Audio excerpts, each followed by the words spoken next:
Hello and welcome to Star Citizen Sunday. This is a weekly show which covers all the news from Star Citizen from the week just past. I am your host Mac, so let's get on with it.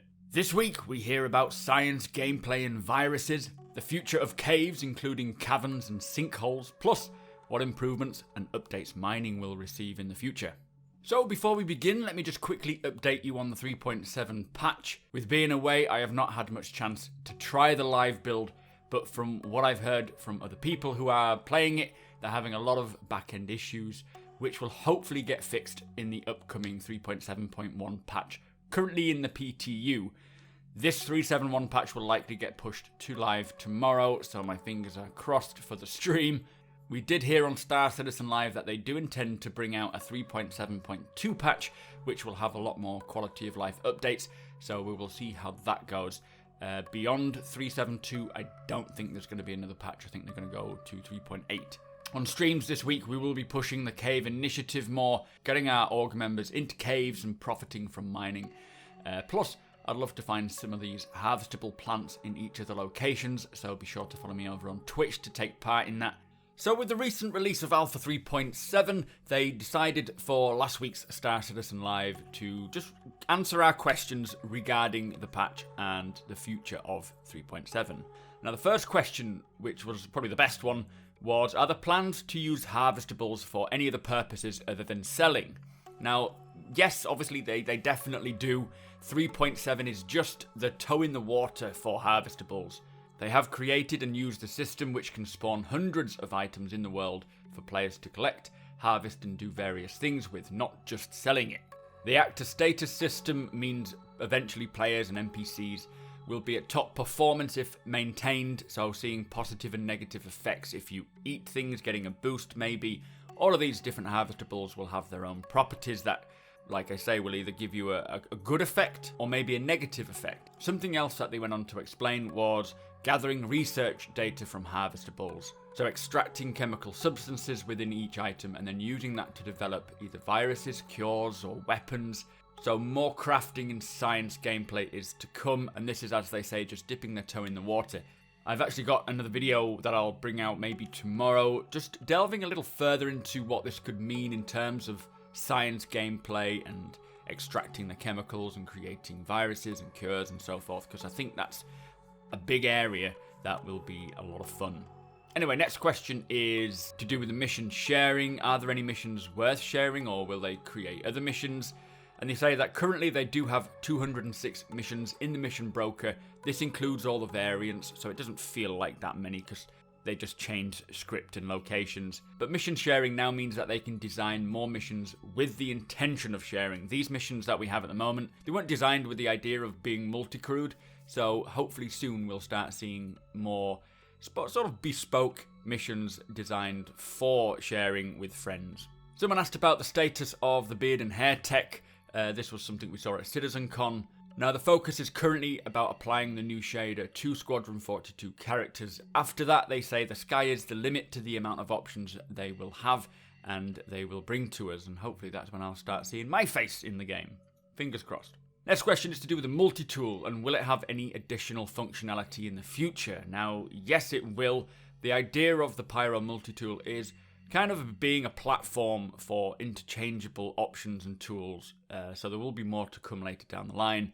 They are looking currently into a tractor beam function, so being able to pick up a crate off the floor and just move it around, maybe carrying things that the human strength isn't capable of, so allowing you to pick up heavier items.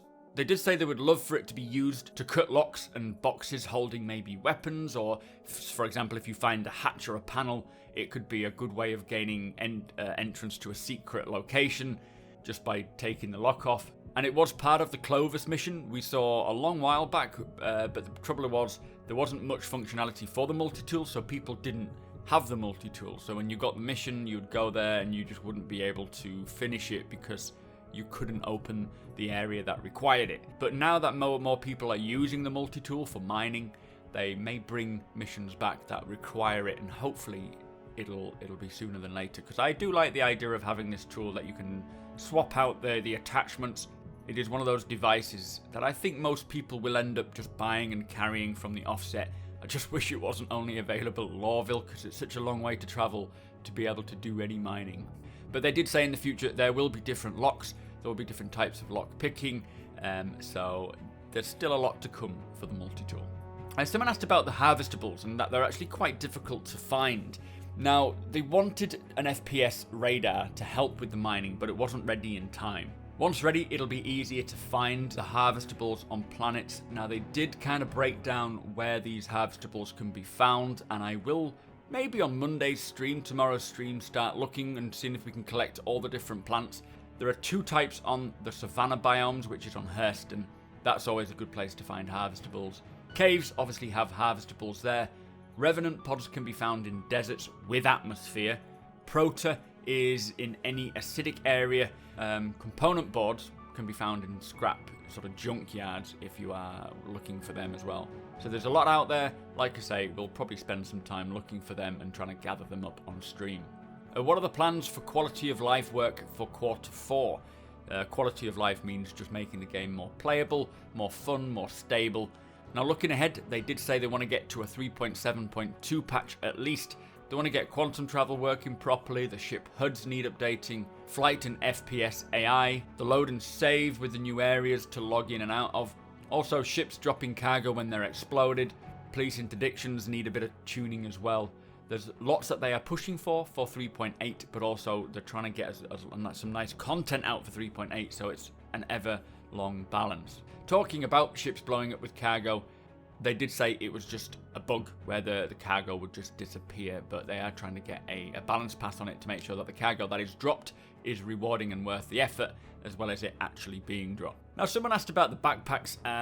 Will we ever get any not attached to armor or any other forms of storage? And the goal is to allow any armor and clothing to have storage of some form. So cargo pants, for example, will have pockets, which gives you an X amount of storage space.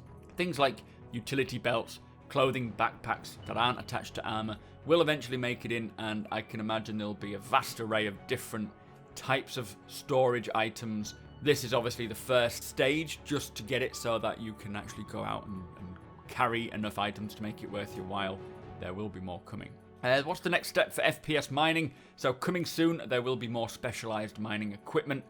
They want more variation to rocks and to the lasers that you can equip. Maybe a rock is 90% resistance, which means it cannot be cracked by the prospector, but maybe having a laser that reduces the resistance is one way of doing it.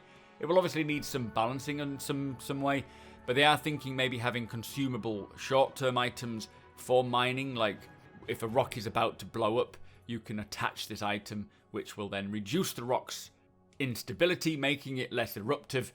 But obviously once that's used, then you cannot use it again. So kind of a fail-safe, one-time fail-safe use. There's a lot of areas to mining that can all be tweaked and fine-tuned, and tools can be brought in to make one area better than the other, and I expect we'll see a lot more down the line. Just making mining a lot more diverse as well, which is always fun. They are actually looking into refining of the mined ores. So if you want to separate the minerals, so you've got a piece of ore that's got diamond and aluminium and something else attached to it, you can go to a refinery and pass it to them, and the refining process could take maybe 5 minutes, but on the other hand, it could take a week of game time, and this will continue on if you're offline. So you could take all your ores to the refinery, and hand it to them, pay them some money, and then go and log off, go about your day-to-day real life work, come back again maybe a few days or a week later, and it will be there to be picked up, which I do like the sound of that. So going back to mission sharing, they are overhauling the UI to make it more clearer so that you know exactly what each person needs to do. The recommended party size is one thing, not like solid, you need 4 people or you need 5 people, it'll just be recommended. Also, they would like for missions to tell you what tools might be needed. For example, North Rock bounties could say you need more people to help capture harder bounties rather than going out on your own if you've done a lot. Also, balancing rewards a bit more as well, because I haven't shared any missions yet, but I think you're splitting the same pot as you would do if you did it on your own. What are the future for caves? Now, currently they're working on new prototype entrances, ones that are a little more cavernous to able to get ships and vehicles in. Sinkholes being another type of entrance. Server-side object container streaming means they can get more of them. It means they can be bigger and deeper. They can have structures inside, maybe have some AI combat inside, getting the VoIP reverb going as well. They also would like to see them more dangerous, so every step could be dangerous, maybe having critters or creatures. Very excited for this. They did actually say that one of the developers tried to put 500 caves on Aberdeen and got told off because it was just way too much. But they do want to get to the point where there are more caves, and I think we will talk about that very shortly, so I'll just move on quick. Next question was to do with bed logins. What's going on here? Is it a bug? And they say, yes, it is a bug. There is a potential fix in 3.7.1, which increased the success rate of being able to log out and then back in again from about 50% to 80%, which is great. Still, there will be issues, but that is a vast improvement, so hopefully they will knock that on the head soon. When are we getting our terminals to pay off the fines? Now, currently they are still paid automatically, but moving forward, they do want to get these terminals in rest stops in Port Olisar, Lorville, Levski, basically everywhere. Make it really easy for people who want to go and pay off their fine, rather than it just being an automatic pay, which would be very nice and just building the reputation system a bit more. Now, are there plans to allow other ships to search for mineable resources? And they say yes, definitely. It's currently only working with the ships that have the correct radars, so ships that are designed, like the Prospector, the Reclaimer, designed to search for things. Eventually, there will be radars to upgrade to as part of the component system, and they will be able to scan and find harvestables, but maybe not as good at finding ships. So if you are in a combat ship that's usually good at finding ships, and you swap out the radar for a harvestable radar, then you will no longer be as effective at searching for ships. So it's got its trade-offs, but they do want a lot more variations. Now, one of the questions was, as going back to caves, about finding and searching for caves is quite difficult. Now, they do have a signature greater than 10,000 meters, but it's still not enough. They don't want people to just easily find the caves all the time, and I agree with this, but they do want a realistic number of caves on a planet, meaning that we will get way more caves, because Earth has thousands, maybe tens of thousands, hundreds of thousands of caves, so they do want to populate them a lot more. Obviously, increasing the density of caves to be found will make it easier to find them, but signatures will still be with caves, but you will need radars, going back to the radar question, to find them. Someone asked if we'll ever be able to steal a backpack, and they say they've not really considered it. Maybe stealing items from a backpack, but it's still too early to figure out yet, because it's kind of opening a can of worms. And the final question is, can we transfer the scanned results from ships to helmet HUDs? Now, the plan is that any data you have can be either stored, sold, or used. It shouldn't be too hard to transfer the data from a ship to a helmet once the transferring tech is there, but running data is a role that they have ships for, so it's definitely going to happen. It's just a matter of when. Anyway, that was it for Star Citizen Live. Some really, really good questions and answers there. As I say, I've got a video coming out sometime next week, just talking more about harvestables, the science, gameplay, and viruses.